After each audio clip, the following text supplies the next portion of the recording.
de rendre un vibrant hommage à ma très chère et adorable famille pour l'attention toute particulière qu'elle m'a accordée tous les jours en tant qu'époux et père, pour le soutien précieux qui m'ont permis de porter le poids de la charge de travail.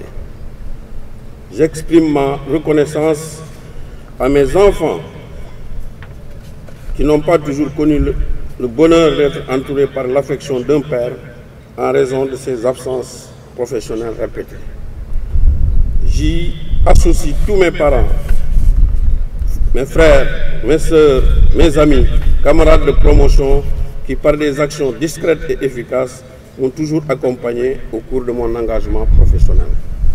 Aux gendarmes de tout grade confondus, je leur exprime toute ma reconnaissance et mes sincères remerciements pour le soutien apporté au cours de ces années.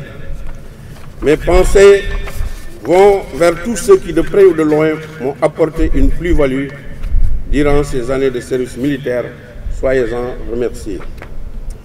Je me félicite de la belle et solide coopération entre les différentes gendarmeries africaines, regroupées au sein de l'Organisation des gendarmeries africaines, dont Dakar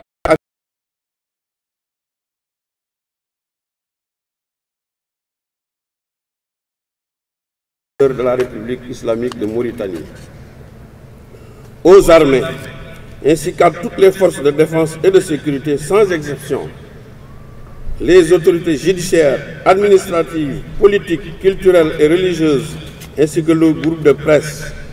J'adresse mes sincères remerciements pour avoir appuyé toutes les actions menées au profit de la gendarmerie dans le cadre de l'accomplissement de ses missions régaliennes. Je me réjouis de la coopération exemplaire qui unit si heureusement la gendarmerie sénégalaise aux gendarmeries françaises, marocaines, turques, italiennes, espagnoles, et j'en passe. Monsieur le ministre des Forces armées, Monsieur les officiers, gradés gendarmes, honorables invités, lors de ma cérémonie d'installation, j'avais exprimé devant Monsieur le ministre des Forces armées, devant toutes les composantes de la gendarmerie nationale, ma volonté de bâtir un outil sécuritaire adapté au contexte géostratégique de notre pays et conforme aux aspirations des autorités et de nos concitoyens. Face à ce défi majeur, un plan stratégique 2017-2019 que son Excellence Monsieur le Président de la République a bien voulu valider a été élaboré pour permettre à la gendarmerie d'apporter dans son secteur de compétences une réponse efficace et efficiente à la complexité des nouvelles formes de criminalité, en niçant nos modes d'action, nos équipements et la formation du personnel au niveau adéquat. À mi-chemin, des résultats palpables sur le plan opérationnel, infrastructurel, logistique et social, entre autres, sont obtenus. C'est ainsi qu'ont été mis sur pied des pelotons spéciaux d'intervention de la gendarmerie nationale, PSJN, à Saint-Louis, à Saly-Portudal et au Cap Skirring. Ces pelotons qui renforcent l'action des primo-intervenants sont dotés d'équipements permettant de contenir des attaques en attendant l'arrivée des unités spécialisées plus robustes. Par ailleurs, la création de la Légion d'appui à la surveillance des frontières a permis de garantir une efficacité dans la surveillance et la sécurisation des zones frontalières, des axes et points de passage obligés et des grands espaces de transit à l'intérieur du territoire national. Elle regroupe les escadrons de surveillance d'intervention, les unités scanners mobiles, la section aérienne de la gendarmerie et le groupement maritime. En outre, pour s'inscrire en droite ligne avec l'évolution d'un monde dominé par la technologie, il a été institué un pôle de police judiciaire de la gendarmerie nationale composé du Centre national d'identification criminelle, du service de recherche criminelle, de la plateforme numérique de lutte contre la criminalité. Ce pôle consacré à la criminalistique et au renseignement judiciaire est aujourd'hui en pleine expansion grâce aux moyens mis à leur disposition, mais aussi à l'expertise des militaires qui exercent quotidiennement un travail remarquable. Toujours dans le cadre du renforcement des capacités des unités, le domaine fluvial-maritime a été bien pris en compte. C'est ainsi que des embarcations rapides, des vedettes de zone,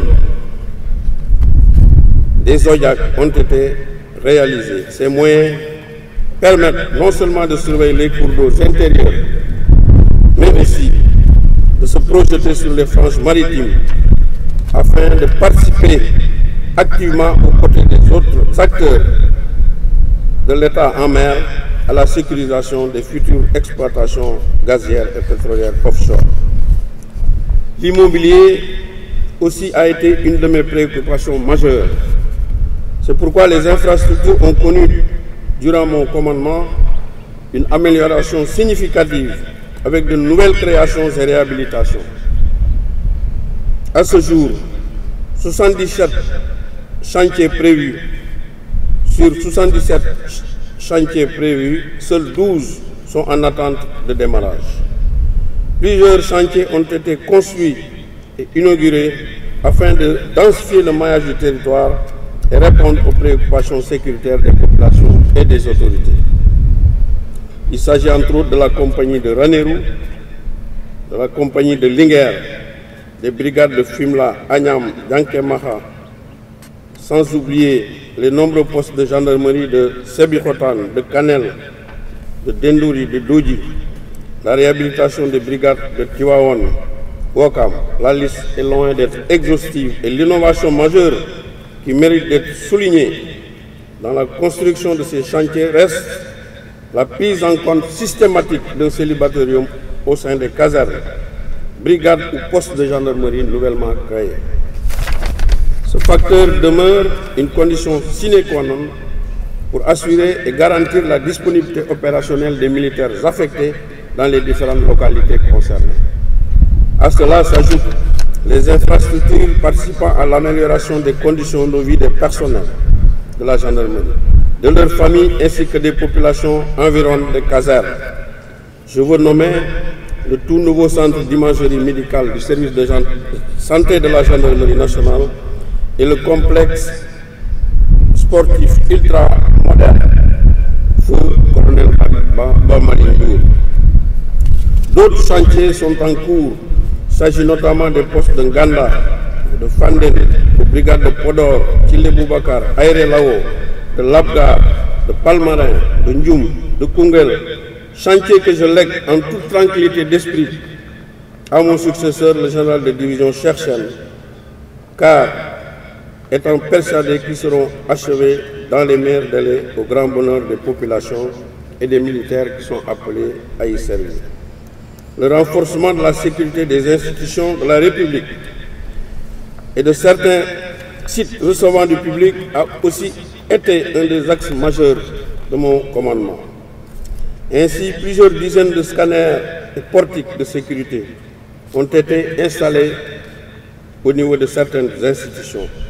Ce programme est déjà dans sa deuxième phase en cette année 2018. Le volet de la mobilité a connu une ascension fulgurante avec d'importantes acquisitions de moyens roulants au profit des différentes unités de gendarmerie. Il s'agit d'engins blindés, de camions lance-eau, de maintien de l'ordre pour les unités d'intervention, de bus, de véhicules de transport, de troupes et de liaison, de véhicules de dépannage et des camions ateliers, le renforcement du parc de l'escadron de transport et des unités de soutien a aussi été enregistré. Au total, 280 véhicules 4x4 et 50 berlines ont déjà été affectés à différentes unités de la gendarmerie sur une commande de plus de 400 véhicules. Parallèlement, le parc équin de l'escadron monté a connu de profondes mutations avec l'acquisition de 91 chevaux de race, dont 10 de compétition, 3 juments remis au Haras national pour consolider le partenariat entre la gendarmerie et cette institution. À cela s'ajoute le matériel de harnachement et l'équipement complet, respectivement pour les chevaux, les cavaliers, la réhabilitation complète des pelotons et l'installation d'abreuvoirs automatiques offrent aujourd'hui de meilleures conditions aux chevaux. Dans le même sillage, le parc canin a été sensiblement renforcé et un ambitieux projet d'agrandissement des structures immobilières du Sino Group est en cours avec la future création d'une école régionale de formation en cynotechnie avec l'appui de la coopération allemande. Outre ces volets, le domaine des transmissions a aussi connu un pas important avec le passage de l'analogique au numérique.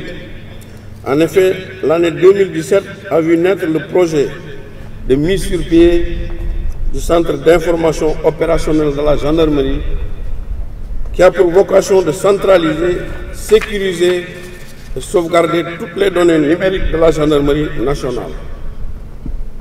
Sur un autre registre, Monsieur le ministre, il convient de mentionner que tel que prévu dans le plan stratégique, grâce à l'appui constant du gouvernement, le recrutement d'élèves sous-officiers a connu une croissance fulgurante ces dernières années.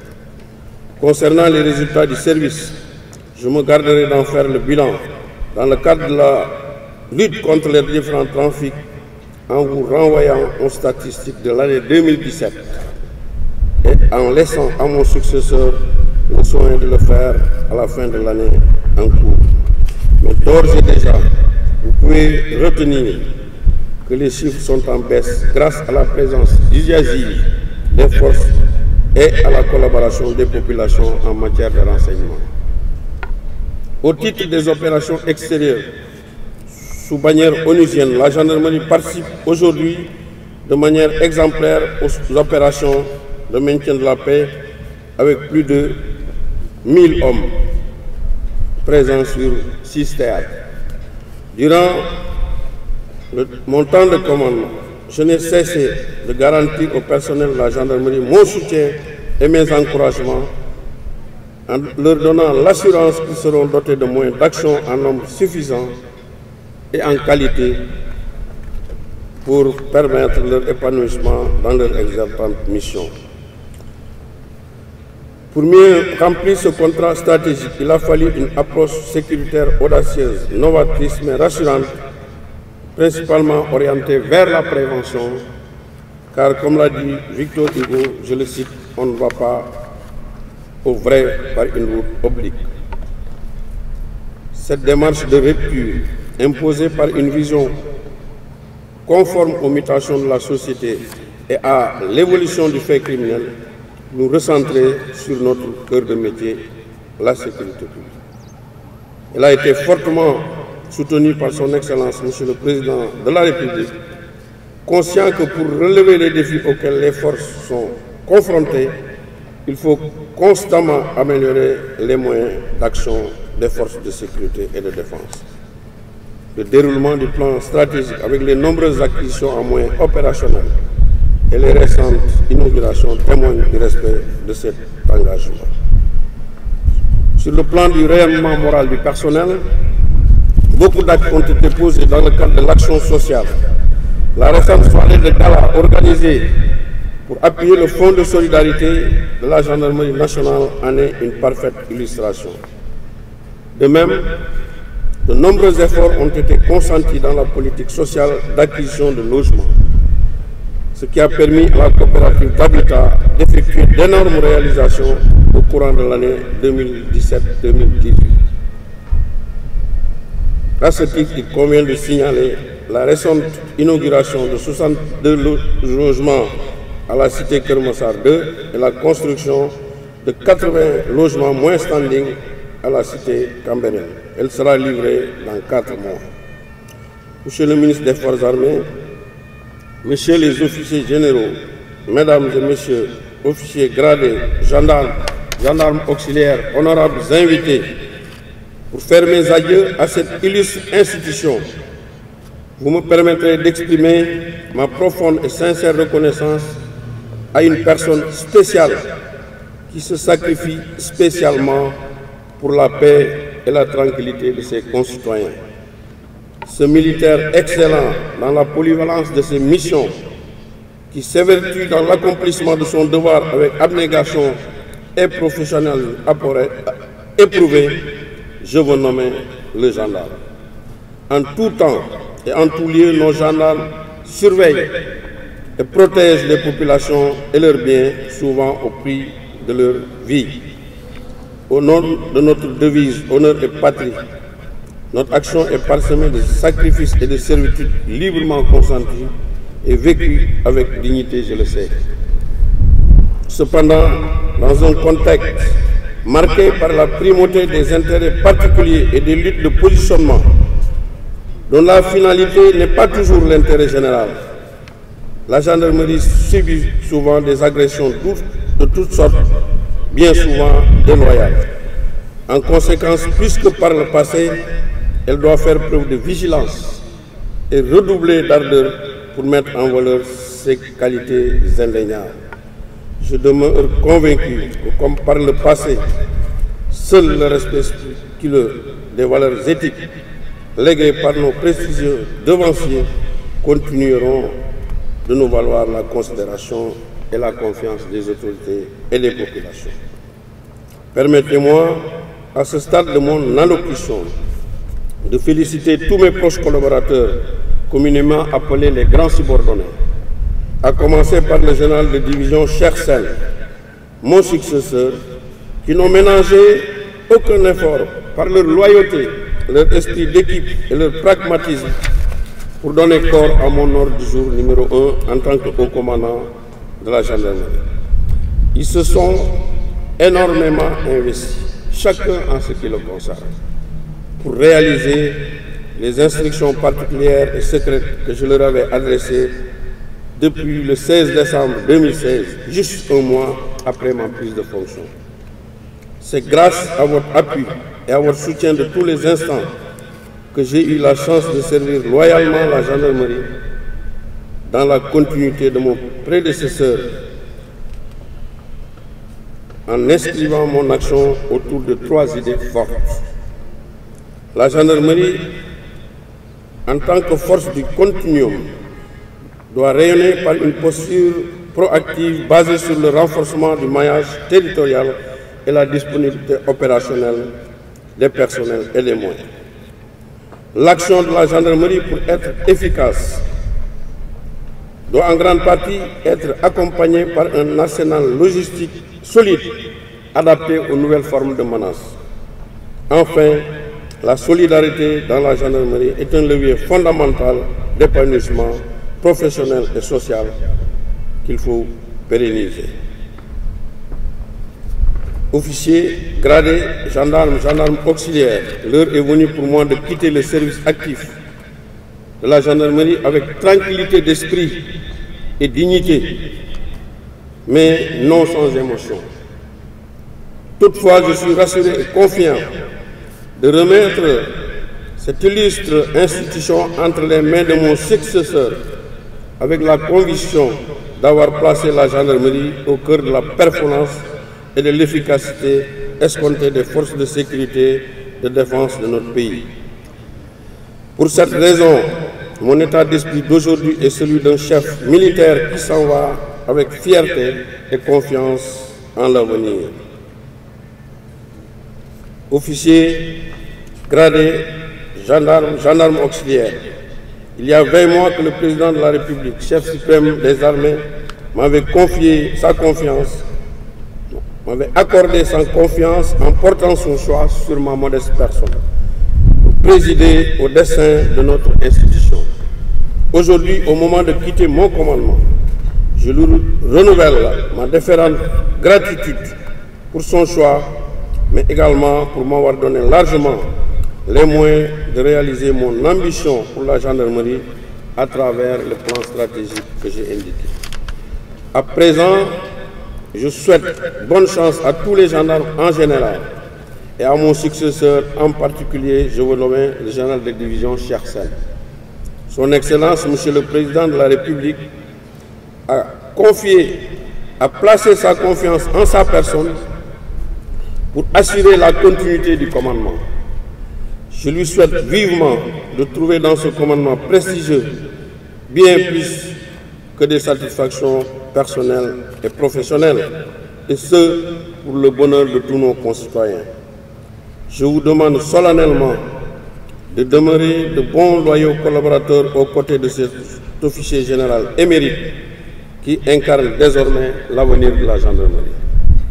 Avant de passer ma dernière revue des troupes, je renouvelle un vibrant hommage à tous les militaires de la gendarmerie et des armées, ainsi qu'aux membres des forces de défense et de sécurité pour leurs efforts inlassables en faveur d'un Sénégal plus paisible. Je m'incline avec respect et recueillement devant le souvenir de tous les hommes valeureux tombés au champ d'honneur pour le triomphe des valeurs de la patrie. J'ai une pensée particulière pour nos camarades malades ou blessés qui nous donnent au quotidien une incroyable leçon de courage et de dignité. Je leur adresse mes vœux de prompt rétablissement ainsi que mes encouragements. J'associe mes hommages à nos camarades engagés dans les opérations extérieures. Je leur transmets mes encouragements et formule en leur endroit des prières pour un retour glorieux auprès de leurs familles respectives. À nos valeureux, courageux anciens, ceux qui ont tout donné à nos forces armées, qui aujourd'hui doivent pouvoir compter sur notre solidarité et notre reconnaissance, je dis merci. Le charme de la gendarmerie est sa capacité à surprendre agréablement les concitoyens en surmontant les multiples défis qui l'interpellent. Certes, ces challenges se multiplient de jour en jour sous diverses formes, mais le savoir et le savoir-faire de la gendarmerie ne cessent de rassurer les populations sénégalaises.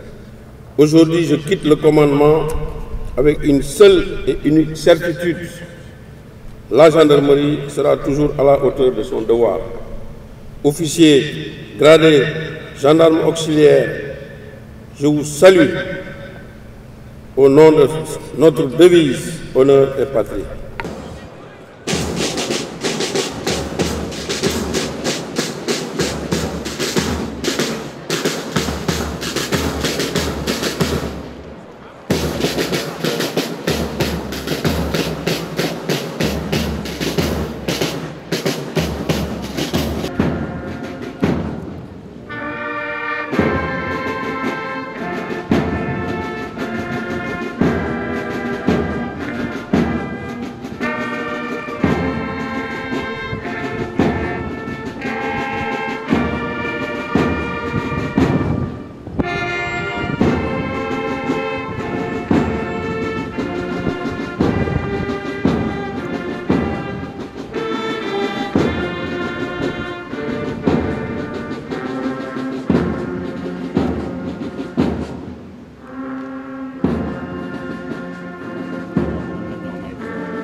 Mesdames, Messieurs, honorables invités, je m'en vais à présent vous lire le contenu du livre d'ordre de ce matin.